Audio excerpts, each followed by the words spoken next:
My name is Sarah Milligan with the Oklahoma Oral History Research Program. Today I'm interviewing Briana Hefley-Shepard. Today's date is November 14th, 2021. Briana and I will be talking about her experiences during the COVID-19 global pandemic. And this is part of the COVID-19 in Oklahoma Oral History Project that's supported in funding from the Institute for Museum and Library Services. So, now that the introduction is out of the way, so what I would like to talk with you about first is I want to start out with just a little bit of background information. I also do want to just make it transparent that Brianna and I have known each other for a while, so I just think sometimes adding points about relationships are helpful in the course of how we converse. So if you will tell me a little bit just about your own background, like where are you from? Where a little bit about your family, just a little bit about your job, just generally, like, who are you and what do you do and all that good stuff. Okay. Well, my name's Briana Hefley-Shepard. Briana sounds a lot like banana. I am from Tulsa, and I've lived here pretty much my entire life except for a little bit of college, still within state, and some kind of study abroad type situations. I'm going to do this down real quick. Okay. All right, so I'm sorry. Right. So, since I distracted us both. Okay. So about me. A little bit about you, yes. Okay, so I am married. I have a 9-year-old child. My educational background, I have an undergraduate degree in Spanish and French, and then I have a master's degree in teaching English as a second language. And that's what I do. That's my profession. I don't know, I probably shouldn't use quotes there. It's what I do. It's okay if a job doesn't feel like a profession. Right? Yeah, but I've taught part-time ESL, adult ESL at community college for 15 years now. But then over the past year, I am an instructional coach and coordinator for a nonprofit in their immigrant and refugee services department. So I work directly with all the teachers doing ESL and citizenship. Yeah. I also sew during my free time. I help administratively run my parents' construction company. Yeah. So where are your degrees from? Just out of curiosity. My undergraduate degree's from Oklahoma City University, and my master's is from OSU. But I did it all OSU Tulsa, except for my comps. I went to Stillwater for that. Yeah. And you grew up in Tulsa and have lived here most of your life, right? Mm-hmm. Yeah. So I would like to spend a little bit, do a little bit of chronology with in regards to our topic today. So I wonder if you could think back to early 2020, right? So it feels so strange because it's been almost 2 years. It's been a year and a half plus at this point. But think back to early 2020. And I'm curious what you remember about when COVID-19 started to get more like traction in the news and it started becoming apparent that this is something we needed to pay attention to. Yeah. So I find it very interesting that I heard about it before it kind of hit the news in the United States, because working in the ESL world, I'm with people English as a second language, ESL. Mm-hmm. With people from all over the world. And we had another teacher whose daughter was working in, she's going to school in Australia, but she was traveling to China. So this was in like February, I believe. And she couldn't get out of China. And the teacher was like, I'm very worried about this thing that's happening. Have you not heard of it? And I was like, no, what are you talking about? And then I have a guilty pleasure. Periodically, I will go peruse a British kind of tabloid website. No, I don't do it very often, but I mean, maybe once a month I'll go on there, and it's just like when I don't know, I have nothing else to do. Anyways, and I got on there shortly after this conversation, and I see it as a big headline about this thing that's happening in China. And I was like, what is going on? And then you started to hear more rumblings about it. And I was supposed to be traveling for work to go to a conference at the end of March. And it was like day by day and then hour by hour that it seemed like things were just changing. Like, okay, you can't travel out of state now, you can't travel in state now, you can't do this, you can't do that. And I had actually told them that I didn't feel comfortable traveling at that time. It was like, if I get sick, how am I going to help take care of my family if they get sick? You know, because we just didn't know, right? So then spring break that year, I went to, my family has a cabin not too far from Tulsa, and I went there for the week. And you don't really get like great reception out there. I don't really watch a lot of TV out there or anything. And I have some friends that work in healthcare, and we were texting, and it was just like, I felt very disconnected because I wasn't in the city. And then all this stuff is happening. It just felt very surreal, as it did to everyone else, right? Everything's starting to get shut down. Mayors making statements. You know, it's plus politically in our country, it was kind of, we were going through interesting times with interesting leadership. And then I remember driving back into Tulsa, and I was like, what am I driving back into? What am I returning to? You know, and then I think that's when they were talking about, okay, we're going to have 2 weeks of a shutdown, you know. For and the we schools, or for we- your work and for your daughter's school? Was that the shutdown you're talking about, or? Yeah, I mean, just it seemed like 2 weeks was the magic number at that time. And so before spring break, we were advised at the community college to tell our students, we don't know if we'll be back after spring break. Just be prepared. And we got notice over spring break that, yeah, it was, we would not be coming back, but just for a couple weeks. And also, yes, I think they extended spring break by 1 week for my daughter's school while they figured out what to do. And what school does she go to? She goes to Mayo TPS, Tulsa Public Schools. Yeah.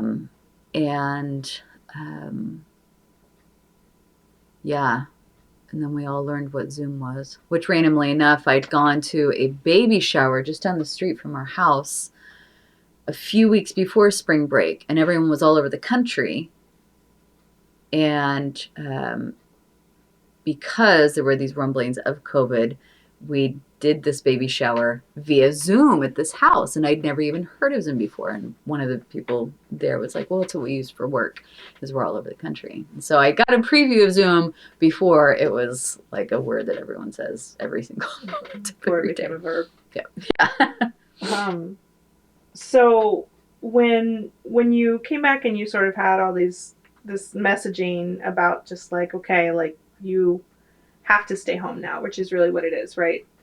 Because you worked in an educational space, you know, I think it sounds like it mirrored a little bit of what was happening to try and manage Rio, your daughter's like educational conversations as well, right?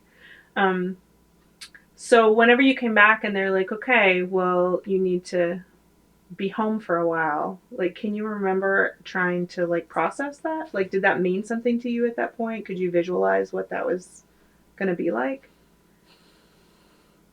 Well, I don't know. I think I was just kind of thinking of it all at like one day at a time.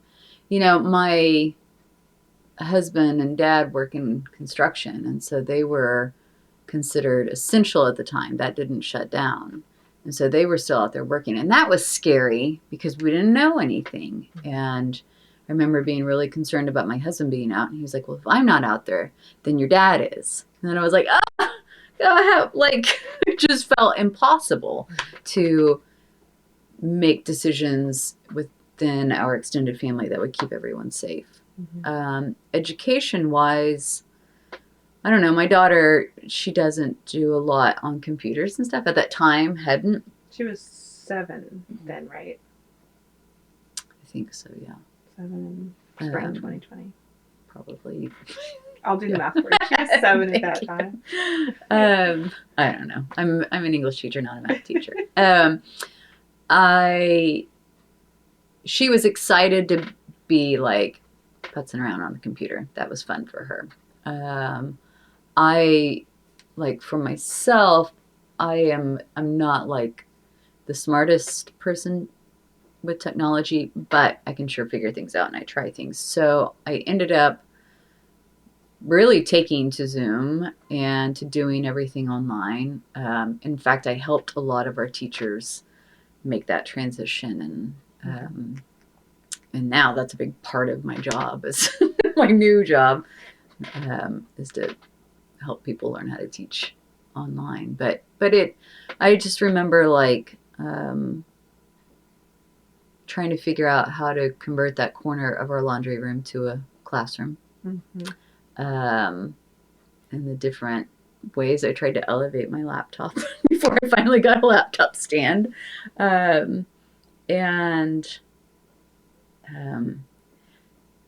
Yeah, like I'm a cleaner, but like cleaning even more than before. Like as just a response to be home, or as a response to stress, or because there's a video in your home now? I'm a really good stress cleaner, so it was probably most that, but also to fill the extra time at home, like taking care of things I maybe didn't necessarily always have time to do before. And then I remember like the grocery store, I was really scared. We made a choice that my husband was going to be the one to go to the grocery store because he was the one that was out already, like in the world.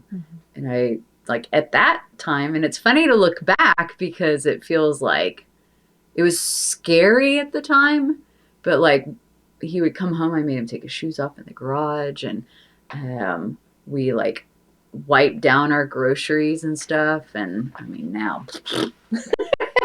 but it was just scary. It was like, how was it? You know? Yeah. Were there a lot of people out there? What's going on? You know? And then just like keeping an eye on him for 24 hours, like, is he sick? So as a part of that, sort of like having someone in your house that is out there when what you're hearing is stay home, right? Like you're hearing from politicians and government regulation, federal and state, right? And local at that point was like, just stay home if you can, right? Like stay out of the way, try not to pass anything on, but you did have someone who had to be out there. I think that's a good segue to talk about that early point in the pandemic in March and in April, when there was all this discussion about like masking, right? So the chronology, if I remember correctly, went like, don't mask because, we need those masks and we need at some point we added PPE to our personal protective equipment. We added that to our vocabulary, right? So there was that early one. It was just like, don't do it because the hospital staff needs this and there's a shortage, right? And then it changed to everybody needs to be doing this because that's the way that we manage transmission, right? But that changed over the course of time. And so I'm curious how that messaging about masking and at that point like wearing gloves and just trying to like cover yourself as much as you can, how you were all able to process that into like your spouse being out in the world while you all were here. Well, a lot of the situations he was working in, a lot of the people didn't take things very seriously, and so there weren't a lot of people wearing masks and such, which was concerning. And he goes into people's homes, correct? Yeah.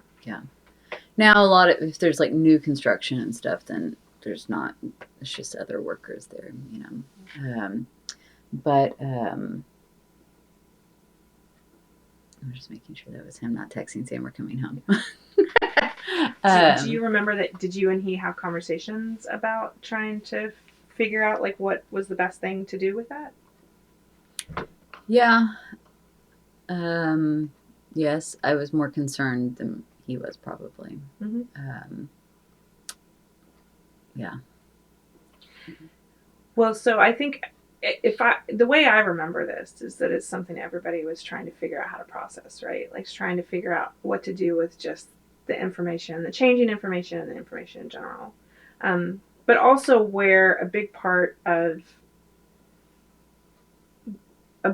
your sort of more public and organized, um, I don't even know, like situationalness within the pandemic, especially related to here in Tulsa, is that when there was this larger shortage of being able to get disposable masks and um, all the different things that nurses and doctors and other healthcare workers needed, there was this like national, like push to encourage people to like make their own masks, right? To like figure out how to either make your neighbor a mask, right? And so it really shifted from being able to go purchase everything you needed to the first time in a very long time, there was this discussion about having to like make your own protection, right? Like make your own protective gear. And what I will frame, because you mentioned this, that you sew, but you also, I want you to talk a little bit about this in the context of your sort of like advocacy for crafting, right? Like you have for years sort of like worked with people who craft in Tulsa to give them space to like find audience for their craft, to sell their craft, to market their craft, and to learn from each other, right? So you've given classes in museums, you've given, sort of public facing things on how do you make things. So all of a sudden the maker is somebody who is like an essential space almost, right? So I'd like to hear a little bit about that from you, like how you felt about that transition, how, like what it is that you actually did in the course of that time in mostly I think between like March 2020, no, April 2020 to probably Like June or July. through the summer. Yeah.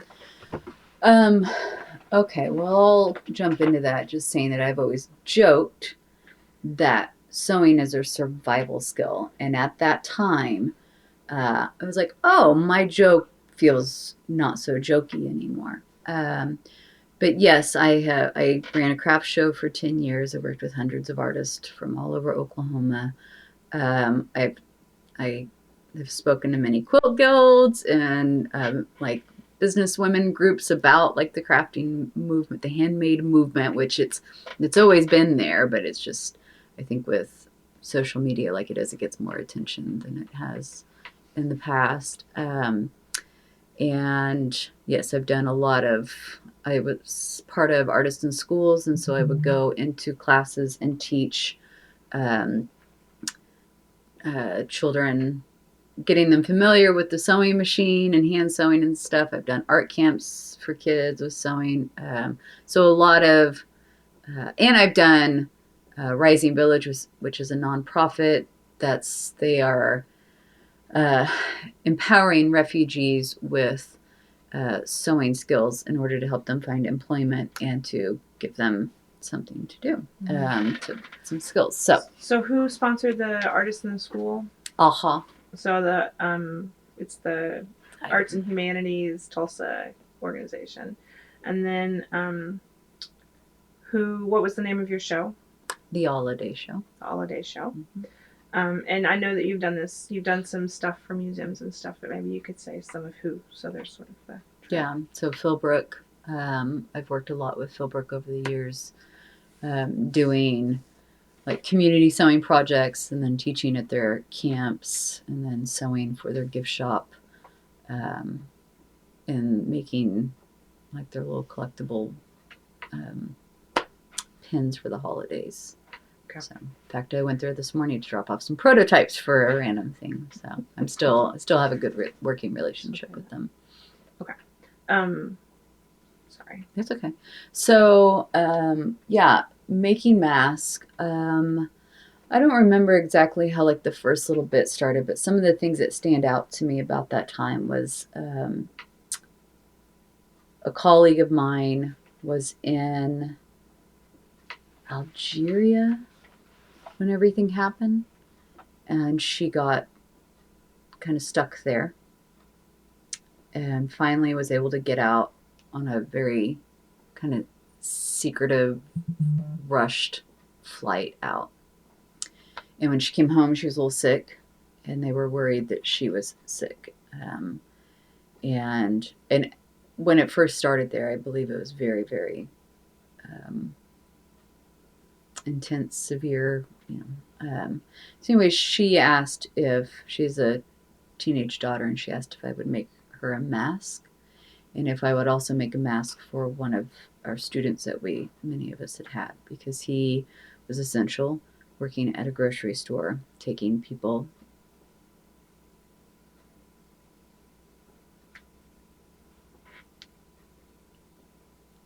She's taking people their groceries to their car, and I was very, very worried about him. Yeah. And so I remember, like, those two felt very urgent. And, but then they just continued, like, that urgency and, like, wanting to make sure, like, all of my extended family had some. Because at that point, it was still, the message was, wear something to cover your face, your mouth, and your nose, but we don't have any to sell you. That was the message. Oh yeah, you couldn't find them anywhere. Right. Yeah. And it ended up, I mean, I made hundreds, if not like over 1,000 or so masks within a very short amount of time. And Philbrook randomly asked me to do a live stream of showing how to make masks. And I did. And I was like, this is what I'm trying right now. I don't know if this is the best, but this is what I'm hearing. What you can't see behind the camera is a big wall of fabric. So I kind of, I borderline hoard fabric. So I had things, and there were fabric shortages. I mean, you could not, you just couldn't get things. Luckily, I have things. So, I just remember, like, I just had an ongoing list of who needed what, how many they wanted, what sizes, so many children's masks. And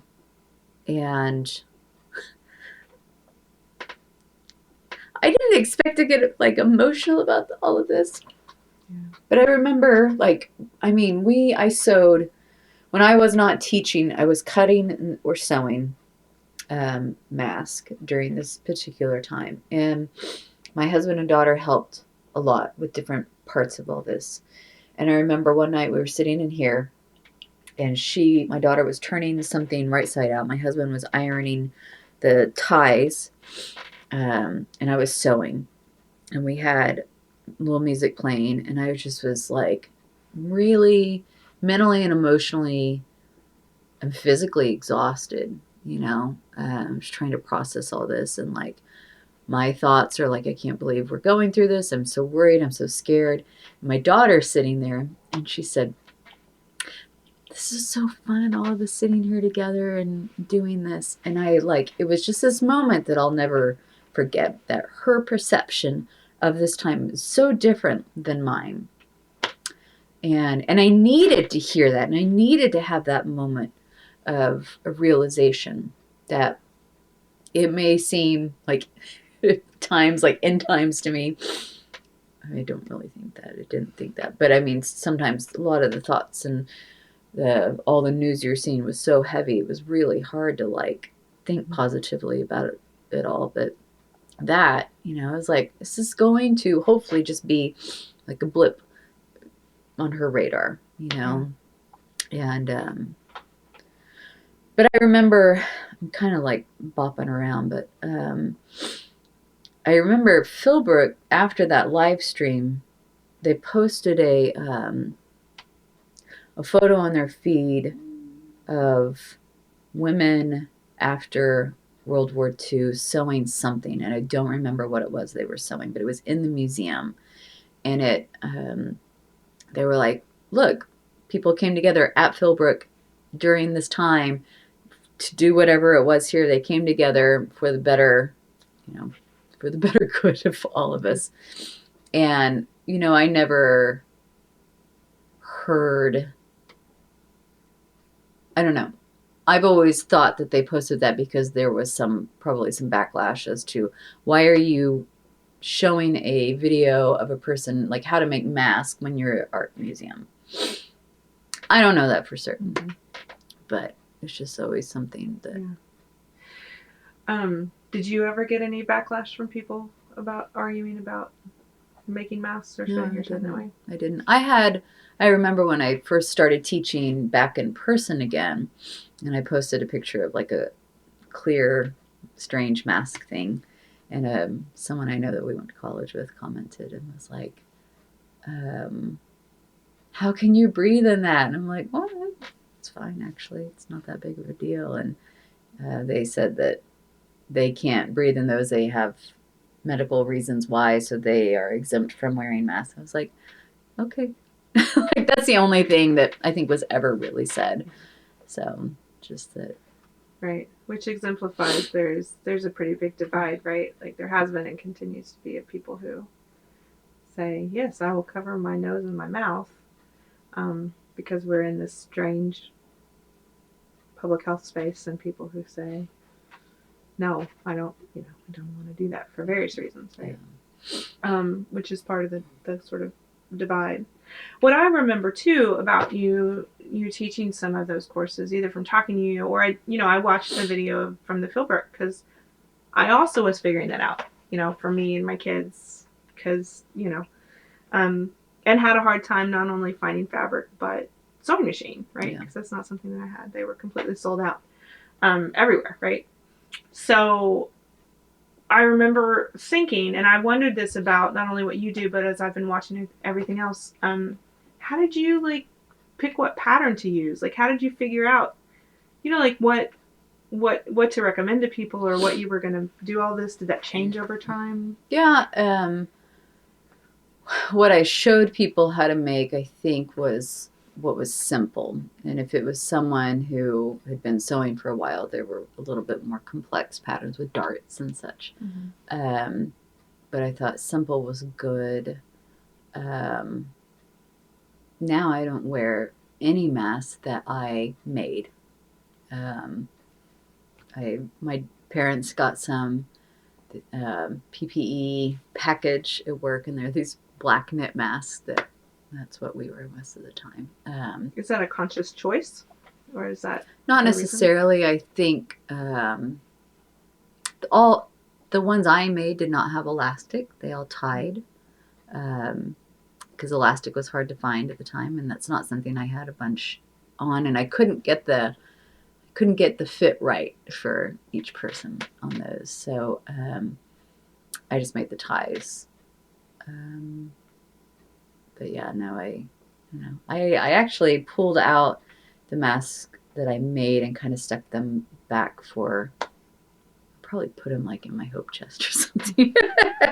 Hope chest, or no, I have a chest down there on the floor mm-hmm. that has clothing and stuff that is sentimental or I want to hang on to. Mm-hmm. My grandma passed away earlier this year, not COVID related, and I have all of her masks that she made. Did you all ever talk about that she was making them? Yeah, so she sewed a whole bunch, and she's kind of my sewing mentor, and we sewed together quite a bit. When we went to go visit her during the pandemic, I don't think we'd done vaccines yet, but we all tried to isolate. My sister and brother-in-law moved cross country during the pandemic to Tulsa from LA. Mm-hmm. And we all kind of isolated for a few weeks so we could go visit my grandma. She lived in a retirement facility, and they finally were allowing guests. So this was early 2021 then, or late 2020. This is 2020. Still 2020. Yeah. I was wearing like a sleeveless romper, so it had to be really warm out. Summer. So maybe still in the summer then. And I just remember we showed up and she had her mask on her outside, and she's like, "Oh, I have other masks if anyone needs any." And she pulls them out from behind the mask she's wearing. And I'm like, I don't think that's how that works. But thank you. But she had made a bunch in many different styles. And they're all like, cool fabrics and well made. And she used whatever cording, like you might use to like pull back curtains or something to put around her ears and to tie back. You use what she had, and she did that, prior to the pandemic. That's kind of where I pick up a lot of how I sew as well. You use what you got, and you upcycle and repurpose. And but when she passed away, we found all her masks, and we found a paper in there that the retirement home had sent out, and they were in certain people's mailboxes, and it said like, "Thank you for being part of our sewing team and for making these masks for us." Yeah. And so there's a little pattern in there, and it said like, "Here's what you do with them when you're done." So they had like organized making their mask within their facility for everyone. So was she it was like a single building type thing. It wasn't like a apartment complexes where she was living. Yeah, she was in independent living, which was like an apartment. Yeah. That's interesting. So they gave her a pattern and said, "This is." Did you all talk about that, about her doing that, or? Oh, I mean, I'm sure we did. I would call her frequently, but I don't remember like exact conversations about that. But just that she was making them, and she was really bored because she was by herself. She's very social. Yeah. So. Yeah. So when you were, you had these lists of people that you were making things from, and I think it was like an assembly line. I mean, you kind of described that your spouse was doing one thing and your daughter was doing another while you were doing another, sort of assembling all these pieces. So were these basically people you knew that you were making these for, or were these? Not necessarily. I mean, I would say the majority, yes, but then they were like, well, I need 6 of them because I need some for my parents, or hey, my brother-in-law is going to get a hold of you. And then it started, like businesses started reaching out, restaurants. Remember there was a plumbing company, one of the medical centers even, I helped a friend sew a few. She had hundreds that she needed to do, and I was able to do a few for her for that order. But and I didn't charge, but people typically said, "Please take something." But it was like, if you want to pay me, you can. You don't have to. Like I just stuck that money back. It was such a bizarre. It was just really strange. Is that for the businesses too, or is that mainly just for the people you knew that you didn't charge? Did the businesses hire you to do that? One of them, it was a restaurant in Oklahoma City, and they wanted a whole bunch of them. And I filled out like all the tax paperwork and everything for that one. But I think they had gotten some funding to be able to do that. But no, the businesses, I think, I'm trying to remember, like that plumbing company. I think maybe I'd said, this is what some people have given if you want to, and I report all my earnings. All this no, is. That's not okay. What did I should preface that with you do have a sort of side business where you do crafting, like you sell quilts, so that wasn't like something that was all of a sudden something you had to figure out, like you already had that structure in place. But like, how did those businesses find you? Like, I don't know. People just giving them my name, I guess. I'm not even. I don't even know. I mean, I'm on social media, and maybe Philbrook putting me out there doing that. I don't know. But I also think maybe just word of mouth, like, oh, my so and so had a mask on. They said you made it. Can you make my family some? So I had it set up to where I would, golly, like I'd kind of forgotten about all this. I'd make them all, and then they'd go. We'd wash every single one of them, and then trim things, and I lay them out. And I told people, like, you don't get a choice of fabrics. You just get what you get, and you don't throw a fit. That's what we say with my daughter. And I put them in bags, and I had a little sheet of paper that would say, you're the person's name, this many adult masks, this many kids mask. I had a certain way I like knotted the straps, and I'd put them in Ziploc baggies, and then they would tell me about when they were going to come, and they would go on the porch behind the hippo. I have a little hippo out there, and they'd come pick it up, and if they wanted to leave money, they could put it in the mailbox, and if not, that's fine.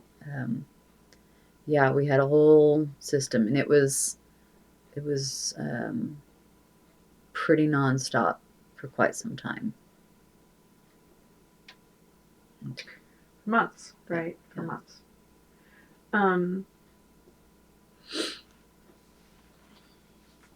I kind of remember too, and I don't think we've ever talked about this, but especially in like April, May, and even a little bit into June, there was also this call to like try and make cloth masks that could be used in medical service areas, specifically to like prolong the usability of disposable masks and other PPE, right? Especially masks. So cloth masks that could maybe go over paper masks that where normally you'd wear it for one encounter and then throw it away, but now you don't have enough to do that. So were you involved in or do you remember or have any context for sort of that side of all of this, even trying to do the hospital stuff? I remember there was a group who would take donations of masks, which I contributed a little to that, and it was for that, I believe, like they had a very specific pattern they wanted done, and they had certain days drop off. I think maybe I threw 10 in there or something, but did you talk to other crafters at the time? Was that a communication you had, or did you network with other people about it? Well, one person in particular who was also like nonstop sewing masks. Yeah, we talked. A friend of mine. We talked quite a bit about it. You want to say who that is? It's Mary Parisho. Mary Macon Do. She's a sewer extraordinaire, and she teaches my daughter sewing. Surprisingly, I don't teach my daughter sewing. She sews with me, but she has a sewing teacher. No one with kids would be surprised. But yeah, she was sewing masks just as much as I was. And it was really, it was very emotionally exhausting, because, and it's interesting because it felt like everything was very much so out of all of our control, but that is something that we could control and do. Yeah.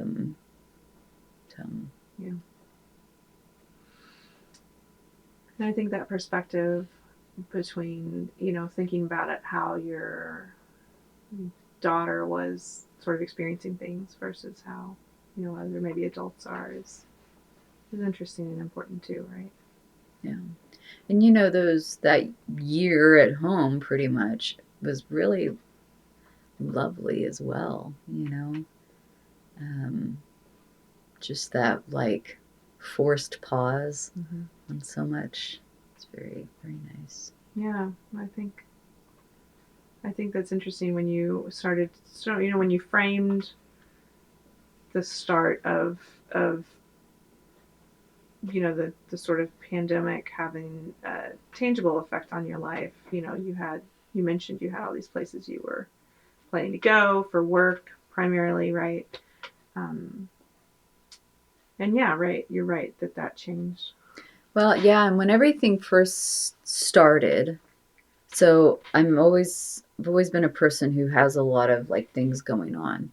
And the way I keep all those different things organized, like literally, or like, is in different bags.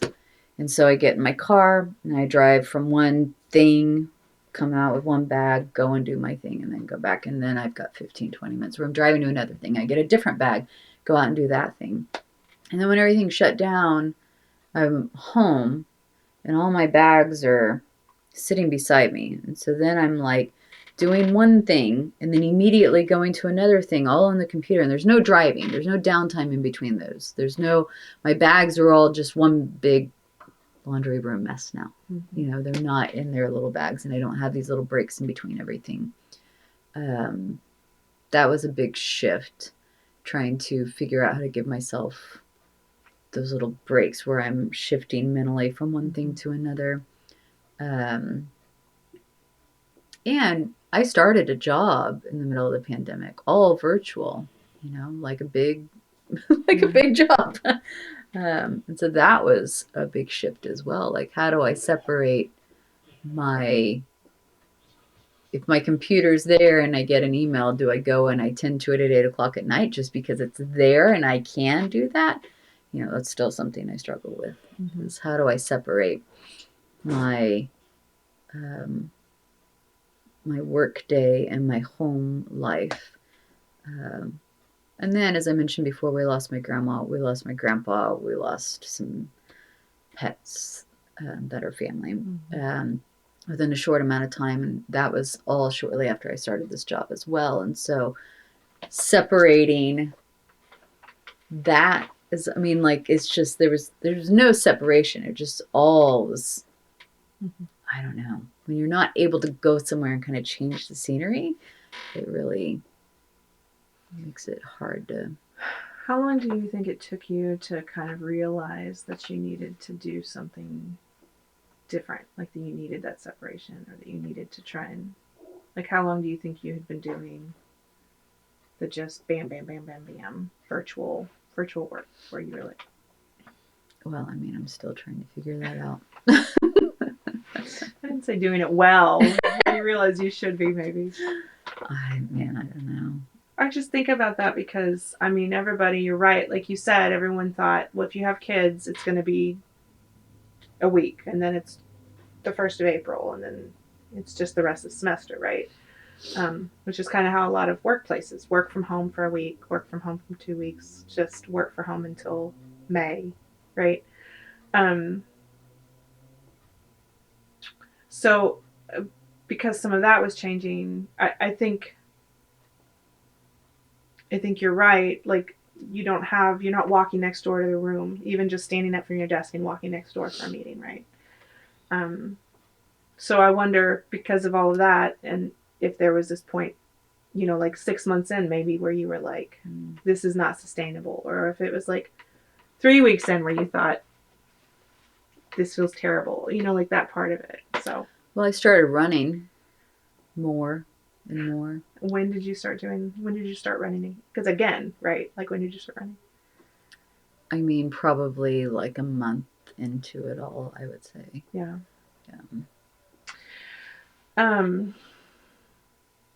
And I will also add, I have a therapist, and I had that established before any of this happened, thankfully. And that's been good. Not just pandemic, but everything like I've gone through personally. Yeah. Was that virtual as well? Yeah, we used to meet in person, and then that turned into phone calls, and we've just continued on phone calls. Yeah. So kind of going through the summer, when you're looking at the beginning of the school year, because you're still teaching at the beginning of the school year in 2020, so August 2020, and you also have a second or third grader at that time? Second at that time. So do you remember, like, what it was like going through the information that was coming out about what the school year was going to be like for her and for you, and making decisions and really thinking through what your options were? Do you remember some of that process?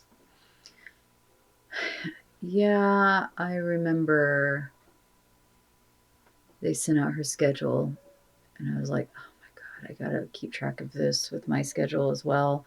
And I only have one child. Like, I know a lot of people have a lot more children than So that. was it certain she was going to be doing school from home then at the beginning of the 2020 school year? Yeah, we started virtually. Oh, right. So there wasn't an option. It was just virtual. Yeah, we could either enroll. So if we enrolled in her school, if they went back to in person, we would go back to in person. But you could also enroll in like a virtual academy, which would only be virtual. And even if the school went back, you would stay virtual. But we decided to trust the school. And yeah, there were so many Zooms and times. I mean, we got it after a few weeks. Like, it was just part of our, she knew better than I knew. I'll tell you what, like, she learned, um, she can take care of herself, but in many ways, like, she grew up a lot during all of that. Because I was also just like, this new job, trying to make sense of all that, trying to keep myself like, okay, what link do I click now? Because you started that in about the same time, right? Yeah, I started August. September 2020. Yeah. September. So I had, I think, 2 weeks or so after she started school, and then a couple weeks later I started that job. I was also teaching hybrid, which is teaching in person and virtually at the same time, which is by far my least favorite way to teach. That's two completely different modes of teaching, methods of teaching. But it was required, right, that you do that. Yeah, I had just finished that last week again as well. Again, not my favorite. The students are great. The content's great. It's just you're teaching like two different classes at the same time, and that's very challenging. But yeah, I remember we set up a desk for her in her room. We didn't have a desk for her. I think she used it like once. Nice to have it. So does that mean she did most of her classes like from the couch? Couch and in the kitchen eating breakfast, like the morning stuff. And then if I didn't have other things going on, she'd sit nearby me, and do her class as well. And I actually enjoyed like those teachers. Her teacher that year, I felt like, I only met her in person a few times, but it felt like we really got to know each other because she was in our home every day and we were in her home every day. And I think those are some of like the really cool aspects of all of this, is that we got to go into each other's homes, and that doesn't happen, with your classmates or your coworkers, or like my coworkers know all my animals and they know, oh, it's 4:00, everyone's home now and the house is getting rowdy, and I don't know. Did everybody that you kind of worked with feel comfortable about that, or did you have people talk about that being less comfortable, like that no space between like personal, like private and public spaces? I'm trying to think. I don't think I had like explicit conversations with people about it. So I'm not sure. I mean, I know like there are some people who would hate, like, Sure. They're like, I don't want to see myself on Zoom. How do I turn off that self view? That's the best button ever. It's so weird to me to do that. I have to see myself. Oh, we will talk about that later. No, yeah. So I do think like that it is this switch, right? Like to everything that fits into this box now, right? And we think about like what's our Zoom background, right? What's the space behind us look like? So I want to switch just a little bit to a broader lens of things. But do you remember like how you got most of your news? Like, do you remember like how you got information about what was happening with COVID? And yeah, a few ways. So social media, but I say that like with an asterisk beside it. I would only like read things that were from credible, legitimate, backed articles and so why is that sources. important for you to Why is that important for you to qualify? Oh, because that's not what all is happening. I mean, I teach, one of my classes is an advanced speaking class where we are doing presentations and stuff. And a big part of our um, class is focused on how do you, like, the internet's great because you can find anything you want out there if you're researching.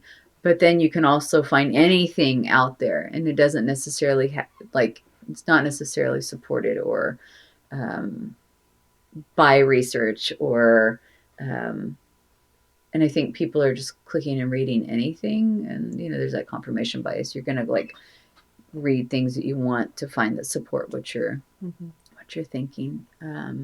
So yeah, it's just it's huge to me that you gotta like make sure you're like reading things online that are. Did you have conversations with people about some of that information divide that's sort of happened? Oh yeah, for sure. A lot of it disbelief. Like, I don't understand how people are, believing this. In the United States, everything got very politicized, and very much so. Like, there's a great divide. But I'm going to go back to one of your questions. You asked about where I got my news. So, there. So social media. Social media. Mm-hmm. But also friends at work in healthcare. And I really trust their opinions and takes and like what they were experiencing and seeing. And they would kind of have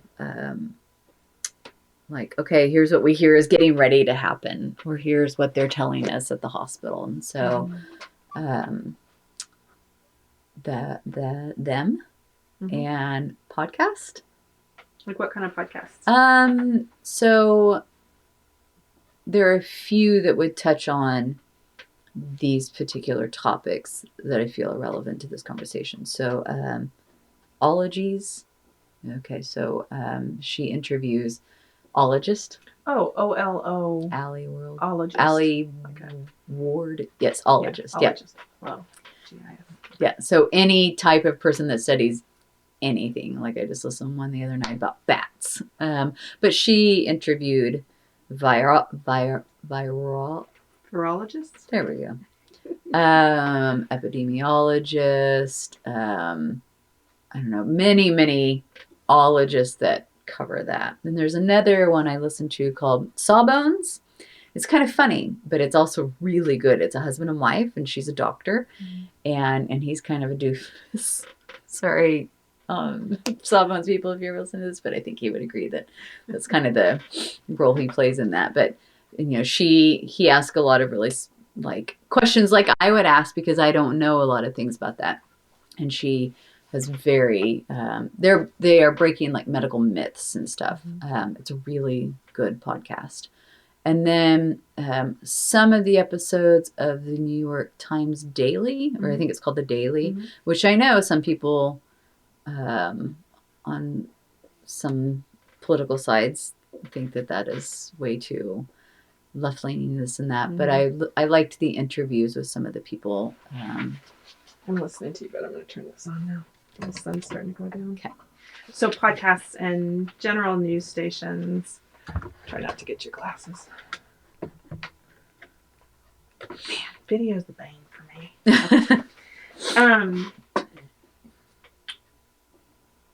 So I think that's interesting, because I think, that's become such a contested topic about like what news is real, right? And like how you value that. So I think it's interesting. So for you, people who are experiencing things firsthand was important to hear, right? Like, this is my day. I know you have a really good friend who's a nurse in the Tulsa healthcare system, who I think also was in the middle of all this, right? Like, was really worked a lot with COVID patients, I believe. Yeah. So did that information, like from people who experienced it, whether you're hearing it from podcasts or people did that shape a lot about how you were making decisions, or either about how like much you interacted with people outside your home, or what you were doing with Rio with school? Yeah, it was good. So I have two friends who are nurse practitioners, and one of them works in the heart hospital, and the other works in the ICU or ER. I can't remember. It's okay. But yeah, hearing what they were doing with their children, like if they were sending their children back or not, if they were like gathering with people or not. They were very quick and early to get their vaccinations, and they do their research. They ask like really good questions, and so knowing, like, I trust their decisions, and so that helped me make some of my decisions, definitely. What about like some of the political messaging? So, for example, there was a time when there were, I mean, we refer to them in all these vernaculars, so I'm trying to not just like use simple terminology, but sort of like when things shut down. I'm doing your quotation marks, right? Like when it came from a political side, like when the mayor of Tulsa come out and say, we're going to close all non-essential business? Like, did that happen? Was there mask mandates? How did some of that happen in your community? Yeah, I think I can't remember like all the details, but yeah, we shut down everything that was non-essential, and you couldn't dine in restaurants and stuff, but you could go and still pick up things from restaurants. I remember one restaurant towards the beginning was like, okay, pay us like $20. We'll give you some cans of soup, a loaf of bread, some toilet paper. What else was in there? Like a gallon of milk. Seems like there was one other thing. And we did that. I was like, well, I'm going to support them. We're going to go by and we're going to pick this up. And I think we still have like one of the cans of soup we never used. Yeah. What about toilet paper? So you bring this up, like the great toilet paper shortage. Did you ever get affected by that? Or other supply shortages of things? Brent's texting me. Let me see what they're saying real quick. Let's make sure. Like 20 more minutes. Nate's phone has died, FYI. Okay, I'm going to tell them 20 more minutes. Okay. 20, I'll say 20 or 30. Yeah. Okay. So, toilet paper. The first thing that comes to my mind is going to show my age and my level of maturity. Is a meme. There were lots of memes, and the meme that made me laugh so hard was an aisle of where toilet paper should be, and there's no toilet paper, and it's just Beavis. If you know Beavis and Butthead, right? Beavis is standing there like this, and if you know Beavis and Butthead, one of his like famous lines is, "I need TP for my bunghole," and he's in the aisle with no toilet paper. And I don't know if it was. It's still. That was a good one. Anyways, were we affected? I don't think so. I don't remember. You didn't have to trade things for toilet paper with your neighbors, or go over and steal a stash from your parents' house? I don't think we did. Now I do know we ran really low, or ran out of like Clorox wipe stuff. And actually, I bought some, and that's what we used to like clean our counters with. And then we started like rationing that. And I bought some of that Mrs. Meyer's, like it's more natural. It smells so good. I used that, and now that's what I use. I'm like, oh, I don't need to Clorox my counters down I'm like not cooking with meat up there or anything. And so, so that's something that kind of changed as a result of not having access to something. No, I don't think we ran out of toilet paper. I'm just curious. It's just, even if people didn't, sometimes there was this nervousness of, Oh yeah. yeah, Yeah. I'm trying to like think if there was anything that we did. besides Clorox, yeah. Yeah. Those wet wipes. I remember that. Do you remember, we've talked a little bit about the fall. Oh, quick question. Like, how long was Rio at home then? Like, did she end up going back to school during the fall? Okay, so they were at home up until 1 week. In November, they were like, okay, we're going back, and she made it 6 days before they shut back down. Due to a certain amount of number, either was that a number in the community, like community transmission was high, or the school there was a lot of, yeah. But those 6 days were, she needed them like socially to get back in school. Yeah, it was really good for her. But I was scared dropping her off. I like dropped her off and I cried. I was nervous, I didn't know. And then they ended up going back, I think in February, up until the end of the year. Okay. Yeah. And now she's been in school this whole school year. Yeah. Do you remember, so if the chronology was that the vaccine for adults, so for 12 and above, was early 2021.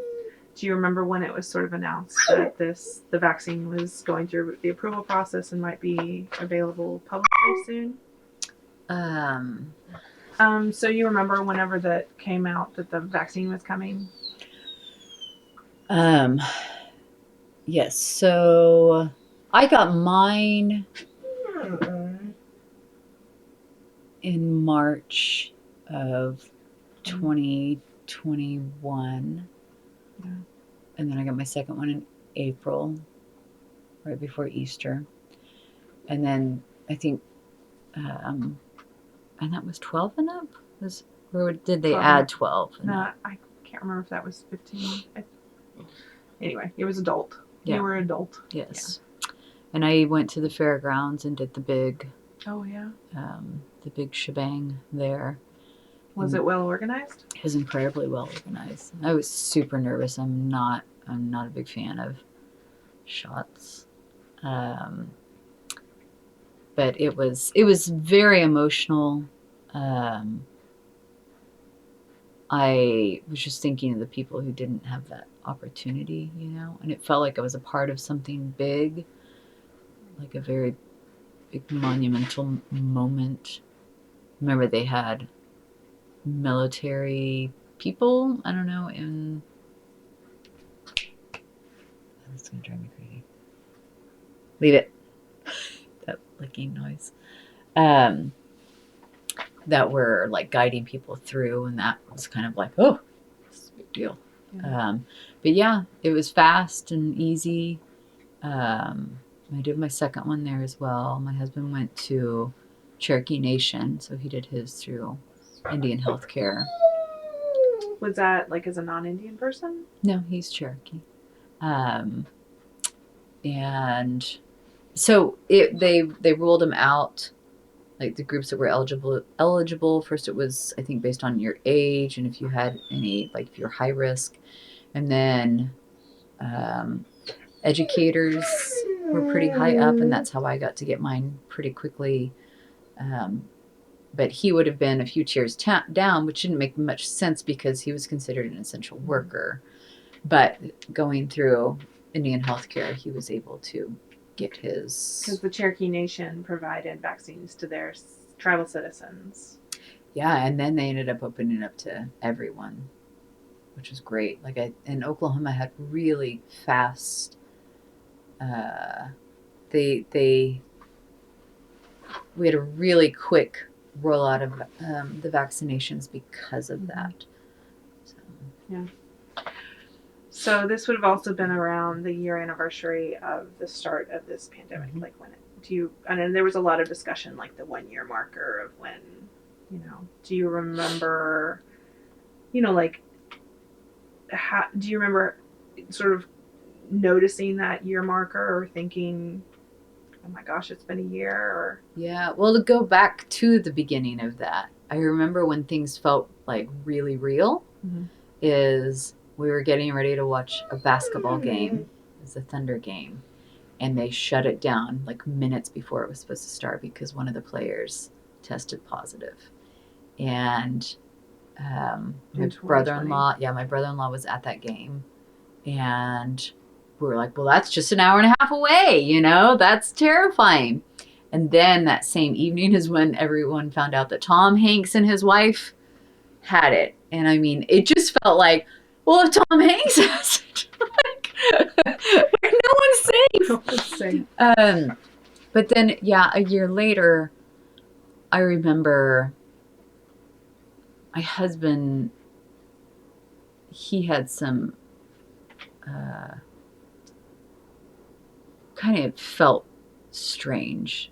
And I don't want to speak for him, but, and I was like, well, you know that this is the 1 year anniversary. Like, do you think maybe you know that, but you don't realize that you know that? And maybe that's why you're feeling weird about all this stuff today. So that's the only thing I can think of about the year, like that, you know, because I think, I don't know, everyone's been in survival mode for a while. And we don't realize how much that affects us, you know? Yeah. At that point, did you feel like we're just never coming out of this, or did you feel like hope that the end was sort of near of that sort of survival space, or somewhere completely different? I mean, getting vaccinations and stuff definitely like led to feelings of hope. But I also like, I'll put out there that I don't like when I hear people say like, this is the new normal or whatever, because nothing's ever going to be as it once was, like in regards to anything, right? And so I think like I heard the term once and I liked it, the next normal. And it's, you know, I think about that with like 9/11, right?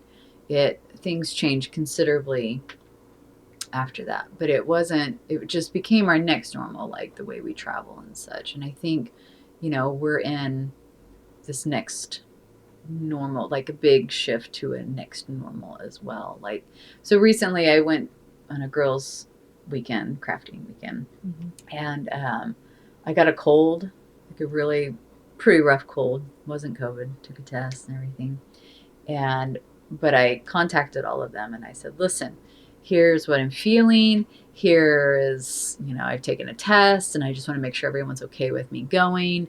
I'll wear a mask, you know. And so I did on the ride up because I rode with a friend, and but I got everyone's like okay beforehand, and like pre all of this, probably just would have like gone, and you know, I wouldn't have thought so much about it. I wouldn't have offered to wear a mask. But now there's so much personal responsibility put on our health and keeping others safe. Like it's a big shift.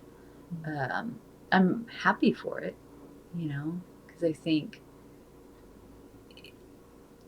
the United States is an individualist society, and I think there's pros and cons of collectivist versus individualist, right? And I think this is a good push for us to hopefully be a little like find some more collectivist aspects to our community. And I think, you know, keeping everyone healthy is part of that. Change. Well, I think also there was this collective. Speaking of collective versus individual, there felt like this collective sort of sigh that you could get this vaccine, whether people got it or not, right? Like that you could get this vaccine, that it was going to become available, and that we would sort of reach this point where we could not have to think about it all the time, right? Like,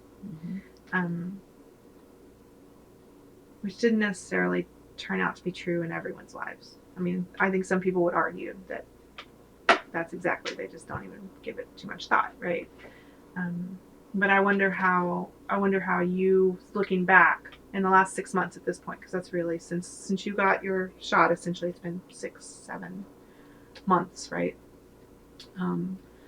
So when you look back on that space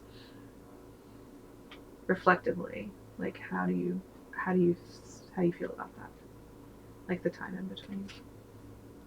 Well, I definitely, it was a breath of fresh air, you know, but I still like didn't go all crazy. I did go out one night. I went to a bar. Like shortly after your. It was in July. So several months after. Yeah. And I was like, this is weird. But it was also really nice. Yeah, I would say that's not gone crazy. You know, to one place. But I mean, I still like, you know, did things outside. We spent a lot of time outside. So, but yeah, no, it felt like, oh, there could be an end in sight, you know, which I believe that there is still. We're not there yet, though, is what I'm hearing. Yeah. I mean, we're getting there. We're closer than we were before.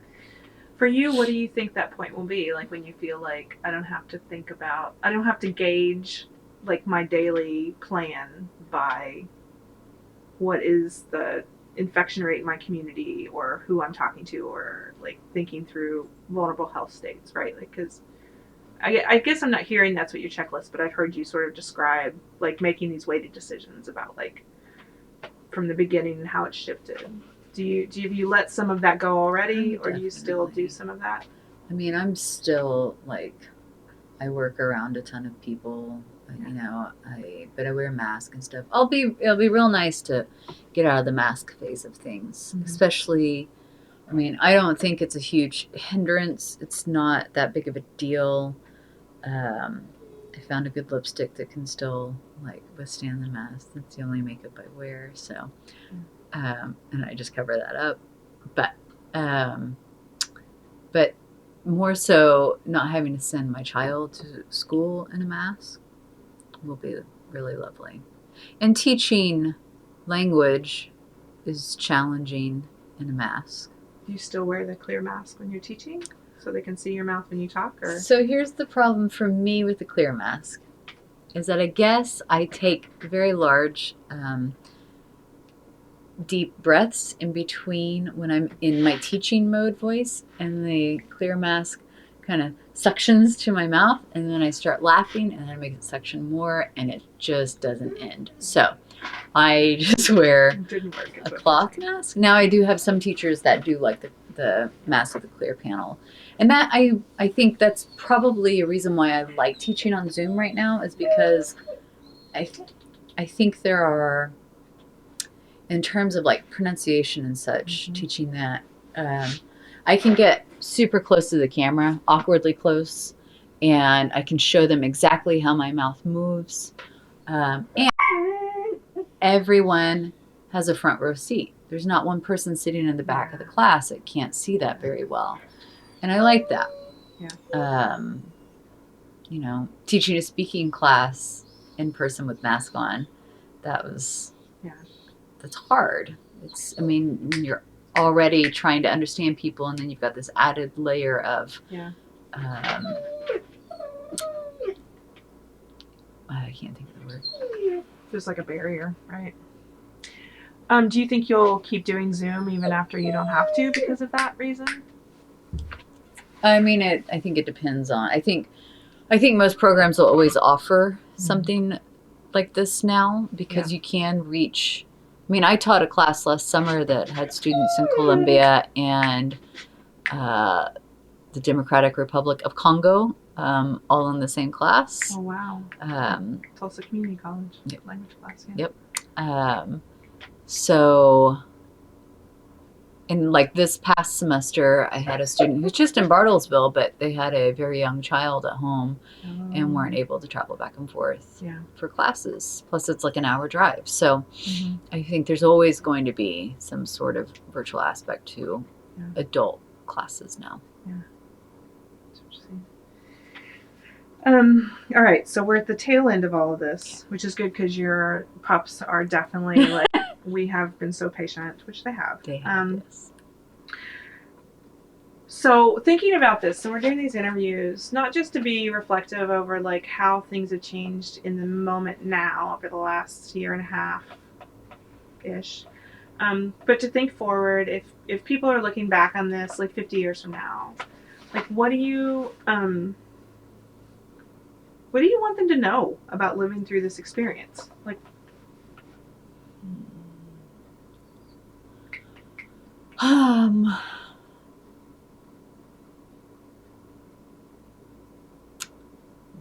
that we got through it, and that even prior to my time in this life, like we'd gotten through it before, and we're such an instant gratification society world that we want to fix immediately, and sometimes things aren't quick fixes. And so patience is golden, and it doesn't rot your teeth. That's what a friend of mine has always said. But that patience is key, and like doing what's good for a group is kind, and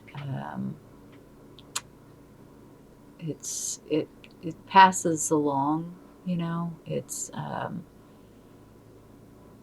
I don't know. Kindness and empathy is powerful, and so sort of speaking towards what has become a sort of divide between people who want want to only really focus on their individual space versus people who are actively saying we're, there's a bigger picture here. I suppose, and I think even if people don't want to do a certain thing or this or that, but just being respectful that other people might have different thoughts and feelings about it, like listening to each other, like even just that is, you don't have to do the same thing, but just respecting that someone else wants to do that, I think is really powerful. I do have another question, and this may be something you don't want to answer, but I'm curious because it is a big part of this last couple of years.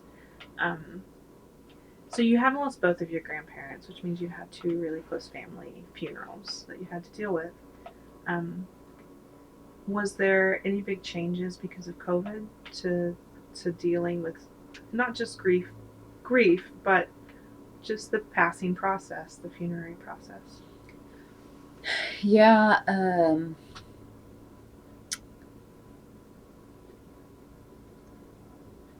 I know if it's too emotional, you really don't have to talk about it. But for full disclosure, and for you too, I mean, I've lost one of my parents during this too. with my grandpa, so we lost him in September, a few days before my birthday last year. And he was in the hospital for a few days, and there was a point where they told us we couldn't go visit him anymore. And so he didn't have anyone with him, which bothers me.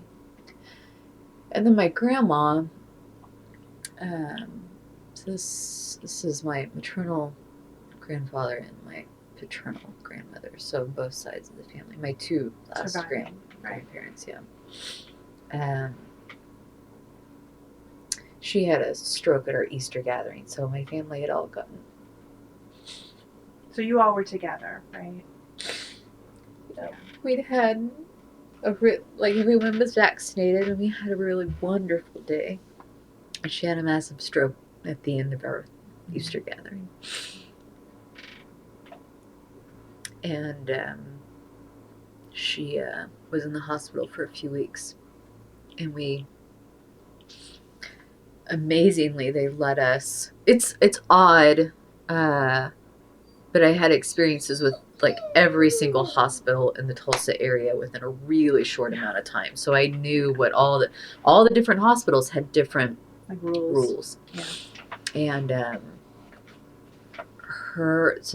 there she was in the ICU, and usually in the ICU right now they would only let one person, but they let us all take turns with her. And so she had someone with her 24/7, a family member, and it was those who felt comfortable.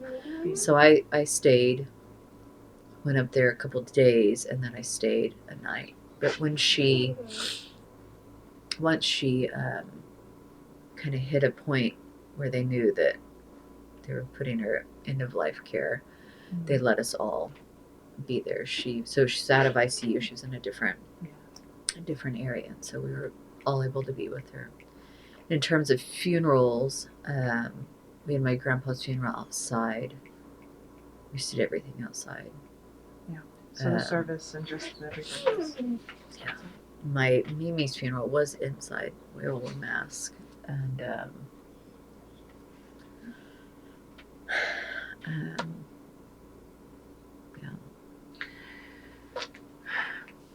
Part of the question is, having not only just the end of life, but having to plan, like how we celebrate that space. Did everybody kind of get to come that wanted to come, or was there issues with communicating what the expectations were on sharing that space, like with masks or no masks? No, we didn't have. I think we put out that like masks were encouraged and such. I will say what was odd was I mentioned that my grandma lived in a retirement facility, and trying to get her moved out of there was quite a challenge, because we could only, and I think it was like COVID coupled with their rules for only like one family member having access to her apartment at a time. Oh gosh. And we had a very short amount of time to get her all moved out of there. So it was after she passed, or while she was in? After she passed. We didn't touch anything while she was. Right. So, yeah, we